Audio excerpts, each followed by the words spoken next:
And the candidates for DeKalb County Board of Education, place 4, are Incumbent Matt Sharp, also Hazel Haynes, and Monty Darwin, who is not here tonight. And in the cooperation before we chose places, and Hazel Haynes will be going first, and then Matt Sharp will be going second. So Ms. Hazel, if you would give your opening statement. Thank you so much for allowing me to come here tonight. I think it's a great honor to be able to run for Board of Education in District 4. I work with the school system as a teacher and also as a guidance counselor for 26 years. I'm retired, and I guess I've never gotten school system and students out of my blood. I worked very, very hard when I worked for the school system. I was at Ider 13 years, and I was a classroom elementary teacher 3 years and a guidance counselor for 10 years. And then I went to tech school, and I was a guidance counselor there for 13 years. And I tell you, every day was an experience. When you see those kids come into school, and you know, our mission towards, I brought up my mission, DeKalb County's mission statement up here with me, and I was going to read it, but I think our goal is to make sure that we have productive students that are beneficial to our society and contributes to our society, and that we educate those. And this is just in my words. And I tell you, I think our school system's doing a great job, but we have many, many other things that need to be accomplished. Thank you. All right. Matt? My name is Matt Sharp, and I'm the District 4 Board of Education member. I was elected in 2012, and of course it's a 6-year term, and this is time for election, so I just humbly ask for your vote of support of the GP. I graduated high school in 1986 from Savannah. I worked my way through college, did a lot of different things. My dad was in construction, did a little bit of that, fast food, did gas station, farm work, and tutored math through most of my time at JSU. Graduated from JSU in 1990. I worked for a department of the state called the Examiners for Public Accounts, and that's an agency of the state that does audits of state and local governments, and I learned a lot about government during that time. Passed my CPA in 1999, and in 2000 I was fortunate enough to come back home and work in my home county, the DeKalb County Commission. I've been working in that position ever since for the last 18 years. I also served one term on the Southern Torch Council for 4 years, and I have been married for 6 weeks to Tracy's department. Thank you. And Matt, you will go first on the questioning, and then Hazel, you will go second. And let me get where I can see Hazel too. I would assume both of you were listening to the questions prior. Matt? All right, good. These should sound familiar. So let's begin with the tax that is up for renewal, the local property tax renewal on June the 5th on the ballot. Do you support the renewal of this tax, and why or why not?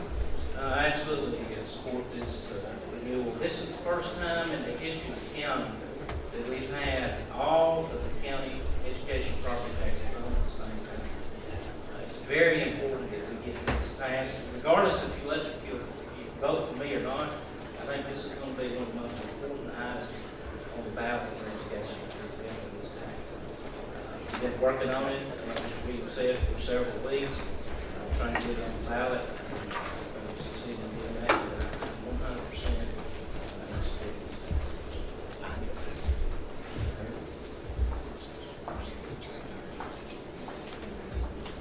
You go, if you're good with it, roll. Okay. I support the tax also. Working in the school system for 26 years, I realized many needs are really go lacking because we don't have the funds to do that. And usually when we think about taxes, no one likes taxes. But this tax is already in place, and it's going to continue to benefit our students. I wonder if you look back, where would our school system be up until now if we had not had it? And you know, everything, when you go to the grocery store, when you go get gas, everything seems like every week prices go up. And it's so hard to manage great plants like the schools and all the buildings and keep all the maintenance going. And just with state money, we've got to have those additional monies. We hire different, different employees that maybe we would not be able to have without this tax. And I definitely support the tax. All right, and Hazel, you will be first on the next question, followed by Matt. And we were talking just a moment ago with the other candidates for place 3, school consolidation. There is a lot of talk. I heard just last week someone mention the possibility for that. Do you think that is a good idea, consolidating some schools? And would you consider it more seriously? It is an idea. And if I live at Mintown, I know a few years back they were going to close the school at Mintown, and that community really rallied with support and votes to keep that school. And I know there's a lot of small schools, and we have to really weigh it and see the benefit. If you bus those kids to another school, do you have ample room for them down there? If our bigger schools went to close kindergarten, Sylvania or either have enough room for those students, and there you're going to have another problem. You're going to have to start building. So there's a lot of things that you have to consider. I love all of our schools, and we may be forced into it sometime, but as long as we're able to go, I think things are working out. Matt, say. That's like Mr. Williams said, it's a tough question on the political front. But one of the things that I've noticed is we have consolidated a lot of schools over the years. Adamsburg, Rovo, Lake, High Point, there's just numerous schools. If you go out to some of the polling places, most of those communities were schools at the time. I could be in support of some type of consolidation if it was presented in the right way, when you had lots of community support. One thing that I try to do with every decision I make is what's in the best interest of students, what's in the best interest of their education. I believe that there is some possibility that could be a good thing if presented in the right way, but I think you really need a lot of community and public support for that. I could be for it under the right situation. And you will have the next question as well. And we were talking about the importance of education, and we do know it's a top priority in the state. But when you get down to the county level, it's hard to prioritize what is important and what can sort of go by the wayside. What are your 2 to 3 major priorities that you would like to see the DeKalb County school system accomplish, and how would you work with the superintendent to make sure these things do get happened? Appreciate that. One of the things that we talked about in the tax review is we are, out of 138 school systems, I think we're 107 or something like that. So that limits us in what we can do. Technology is obviously one of the most important things that we're trying to present right now. We're doing, I think we put 3,500 devices in the schools last year.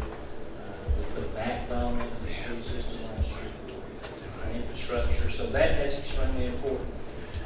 Our infrastructure, our buildings. We have students that are going to in classrooms that are 100 years old. I often joke about there's an ag building in Collinsville that was hauled by mules to where it's at now. And that's it's not my district, but I've been advocating that we build a new ag building there in Collinsville. Like I said, we have buildings that are 75 to 100 years old. That's something that we've been talking about as a board, talking to the superintendent, trying to come up with innovative ways to do that. But technology, also school safety, that's one of the key issues that we've been dealing with. There's an array of issues that we think are very important, and funding is always going to be a problem that will hurt us. But again, you try to do the best you can with what funds you have. All right. Haynes, ladies, 2 to 3 priorities. I'm going to take a different direction. I'm going to go into the classrooms and scheduling, school scheduling. That is a priority for all students because you have your 4-year plan, you have all of the requirements the state issues, you have all the tested, and so many times teachers have such a load on them and so much pressure to get everything done. And many times the things that I saw as a guidance counselor, especially when I moved to tech school, because I was no longer involved in just scheduling in the school systems, in the different schools, but as I would go over their 4-year plan and as I would go over their schedule, we find students that were falling through the cracks, and guidance counselors, teachers have so much pressure on them to keep everything going. And I think we need some more assistance there, maybe on the county level, that maybe they might pick up some county scheduling or maybe some aids to help in some of those situations.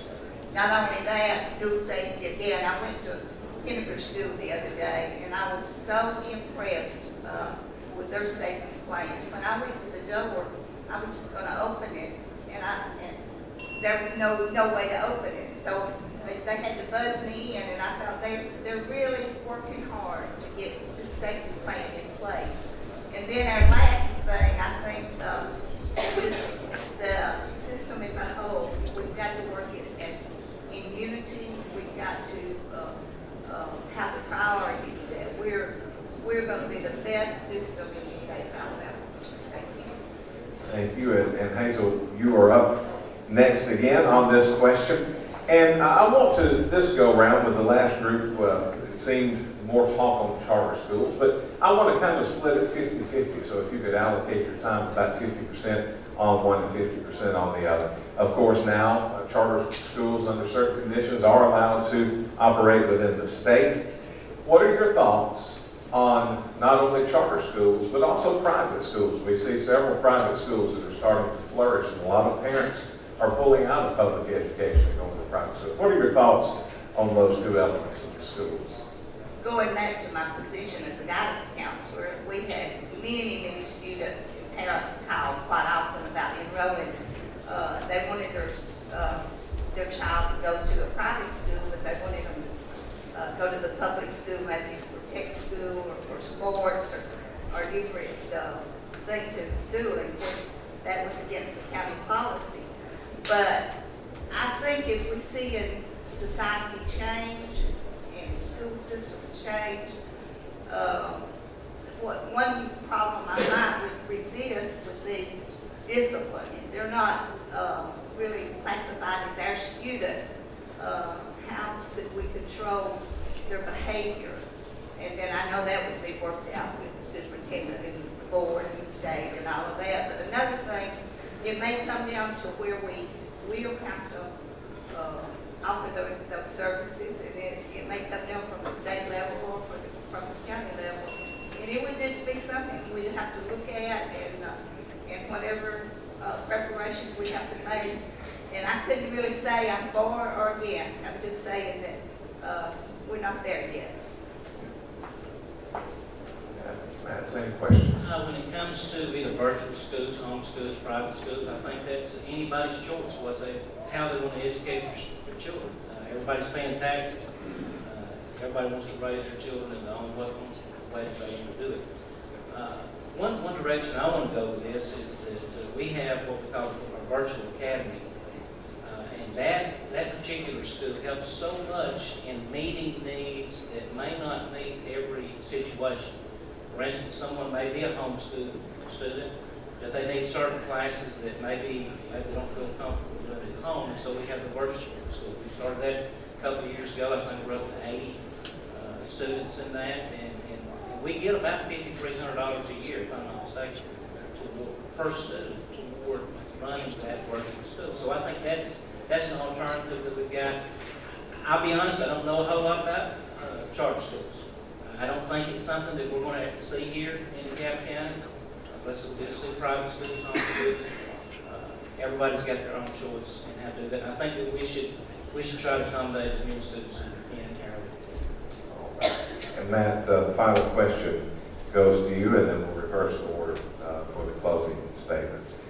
Talking about school safety and Second Amendment rights and the push by so many people to, as they call it, arm teachers. And I even give you of a situation where there was a personnel, not a teacher per se, but a staff member at a school that was a ride-along deputy, and he was unable to carry a gun. People like that. What are your thoughts on teachers, personnel, coaches being armed in some sort of fashion in schools to protect students and teachers? It's a very good question. That came up, and I think a lot of people have a lot of different perspectives on that. There's